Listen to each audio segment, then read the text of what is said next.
पश्चिमी देशों को लगा था कि उन्होंने रूस को खत्म करने का सबसे पावरफुल तरीका खोज लिया है। उन्होंने रूस को खत्म करने के लिए सेना नहीं, फाइनेंशियल सिस्टम का इस्तेमाल किया। उन्होंने रूस के लगभग $300 बिलियन फ्रीज कर दिए। दुनिया को मैसेज दिया गया कि अगर कोई अमेरिका और यूरोप के खिलाफ जाएगा तो उसका फाइनेंशियल सिस्टम से नाम मिटा दिया जाएगा। लेकिन अब 15 मई 2026 को ऐसा कुछ हुआ जिसने पूरी दुनिया के बड़े बैंकर्स, गवर्नमेंट्स और इन्वेस्टर्स को डरा दिया।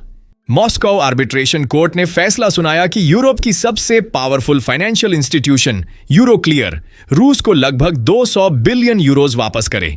यह सिर्फ एक कोर्ट केस नहीं है, यह एक वार्निंग शॉट है, क्योंकि अगर यह लड़ाई आगे बढ़ती है तो दुनिया का पूरा फाइनेंशियल ऑर्डर बदल सकता है। और सबसे शॉकिंग बात यह है कि मेन स्ट्रीम मीडिया इसको उतना कवर नहीं कर रही जितना करना चाहिए, क्योंकि यह स्टोरी सिर्फ रशिया वर्सेस यूरोप नहीं है। यह उस सिस्टम की लड़ाई है जिसने 80 सालों तक दुनिया को कंट्रोल किया। फरवरी 2022 में जब यूक्रेन वॉर शुरू हुई, तब अमेरिका, यूरोप और G7 देशों ने तुरंत रूस के फॉरेन रिजर्व्स फ्रीज कर दिए। यह पैसा रूस ने डेकेड्स तक ऑयल, गैस और एक्सपोर्ट से कमाया था, लेकिन एक झटके में उसे एक्सेस से बाहर कर दिया गया। इस ऑपरेशन का सबसे बड़ा नाम था यूरोक्लियर, बेल्जियम बेस्ड।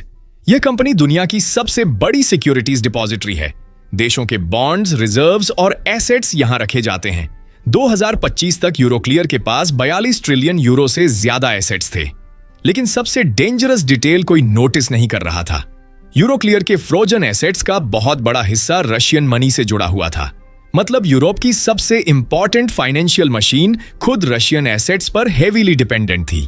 उस समय वेस्ट को लगा था कि पुतिन कमजोर पड़ जाएगा, इकोनॉमी टूट जाएगी, लेकिन हुआ उल्टा। रशिया ने पैनिक नहीं किया, रशिया ने इंतजार किया और क्वाइटली एक काउंटर प्लान बनाना शुरू किया। पहला स्टेप था वेस्टर्न कंपनीज को टारगेट करना। 2022 से लेकर 2025 तक रशिया ने लगभग $50 बिलियन से ज्यादा वेस्टर्न एसेट सीज या नेशनलाइज कर लिए। रिनोल का मॉस्को प्लांट प्रैक्टिकली फ्री में ले लिया गया।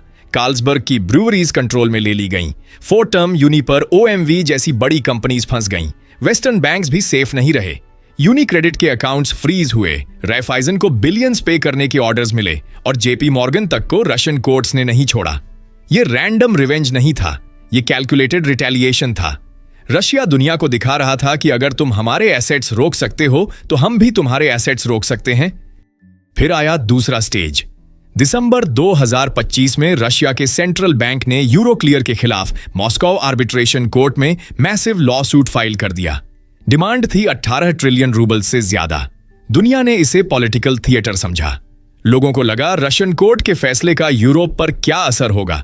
लेकिन 15 मई 2026 को सब कुछ बदल गया।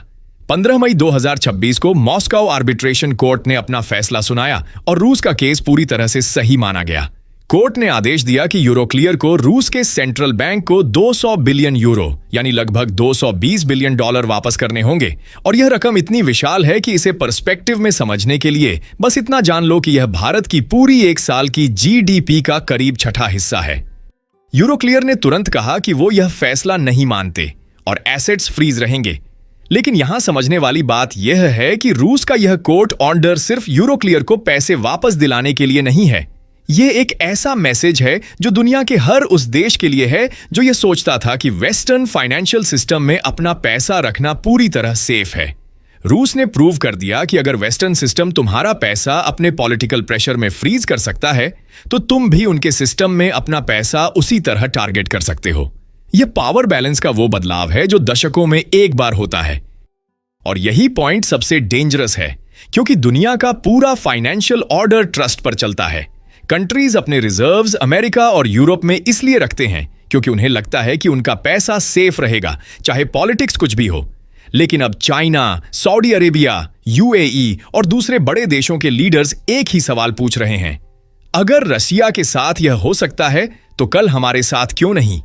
यही वजह है कि चाइना क्वाइटली ऑल्टरनेटिव सिस्टम्स बना रहा है।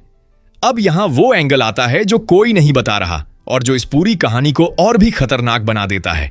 यूरोक्लियर का एक बहुत बड़ा सपना है जो चाइना से जुड़ा है। यूरोक्लियर चाहता है कि उसे चाइनीज बॉन्ड मार्केट में एंट्री मिले, जो $5 ट्रिलियन से ज्यादा का है। और अगर यह हो जाए तो यूरोक्लियर का बिजनेस आने वाले दशकों के लिए परमानेंटली सिक्योर हो जाएगा। लेकिन अब चाइना एक बहुत जरूरी सवाल पूछ रहा है। चाइना देख रहा है कि यूरोक्लियर ने रूस के 194 बिलियन डॉलर सिर्फ वेस्टर्न पॉलिटिकल प्रेशर में फ्रीज कर दिए, और इसलिए चाइना के लीडर्स के मन में एक ही विचार है कि अगर वो अपना पैसा यूरोक्लियर में रखें और कल अमेरिका चाइना पर सैंक्शंस लगाए तो क्या उनके साथ भी यही होगा। यही एक सवाल यूरोप की नींद उड़ा रहा है, क्योंकि अगर चाइना ने यूरोक्लियर को बाईपास करने का फैसला किया तो यूरोपियन कैपिटल मार्केट्स के लिए यह एक ऐसा झटका होगा जिससे उबरना बहुत मुश्किल होगा, और चाइना ने इसके संकेत पहले ही दे दिए हैं। स्विफ्ट को बाईपास करने के लिए चाइना का अपना पेमेंट नेटवर्क CIPS पहले से ही 100 से ज्यादा देशों में काम कर रहा है, और रूस के साथ चाइना का ट्रेड अब स्विफ्ट के बिना ही हो रहा है। यह सिर्फ डी-डॉलराइजेशन नहीं है, ये उस पूरे वेस्टर्न फाइनेंशियल इंफ्रास्ट्रक्चर से बाहर निकलने की कोशिश है जिस पर अमेरिका का दशकों से कंट्रोल था। अब जरा पीछे मुड़कर देखते हैं और समझते हैं कि वेस्ट से कहां-कहां गलती हुई, क्योंकि यह समझना जरूरी है। पहली गलती यह थी कि जब वेस्ट ने रूस के 300 बिलियन डॉलर फ्रीज किए तो इसका उल्टा असर हुआ। रूस ने अपनी करेंसी रिजर्व्स डाइवर्सिफाई कर लीं, गोल्ड और युआन में ट्रेड बढ़ा दी और वेस्टर्न करेंसी पर अपनी डिपेंडेंसी इतनी कम कर ली कि आज रूस पहले से कहीं ज्यादा फाइनेंशियली इंडिपेंडेंट है। दूसरी गलती यह थी कि वेस्ट ने यह मान लिया था कि रूस की इकोनॉमी 2023 तक कोलैप्स हो जाएगी, लेकिन IMF के आंकड़ों के हिसाब से रूस की 2024 की इकोनॉमी 2.2 ट्रिलियन डॉलर की थी, यानी वॉर के बावजूद रूस की इकोनॉमिक मशीन चलती रही। और तीसरी और सबसे बड़ी गलती यह है जो अभी सामने आ रही है। बेल्जियम अब इस पूरे मामले में सबसे ज्यादा डरा हुआ है, क्योंकि यूरोक्लियर वहीं बेस्ड है, और अगर यूरोक्लियर को वाकई 200 बिलियन यूरोस पे करने पड़े तो यूरोक्लियर बैंक प्लेट हो सकता है और बेल्जियम के टैक्स पेयर्स को उसकी कीमत चुकानी पड़ेगी। कोई भी EU मेंबर स्टेट अभी तक बेल्जियम को यह गारंटी देने के लिए तैयार नहीं है।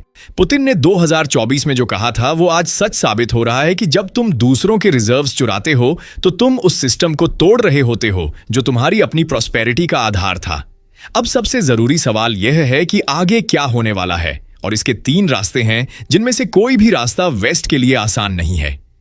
पहला रास्ता यह है कि यूरोप झुक जाए और रूस के साथ किसी तरह की डील हो जाए, लेकिन अगर ऐसा हुआ तो वेस्टर्न सैंक्शंस का पूरा मिथ हमेशा के लिए टूट जाएगा और दुनिया का हर देश यह समझ जाएगा कि सैंक्शन से डरने की जरूरत नहीं है।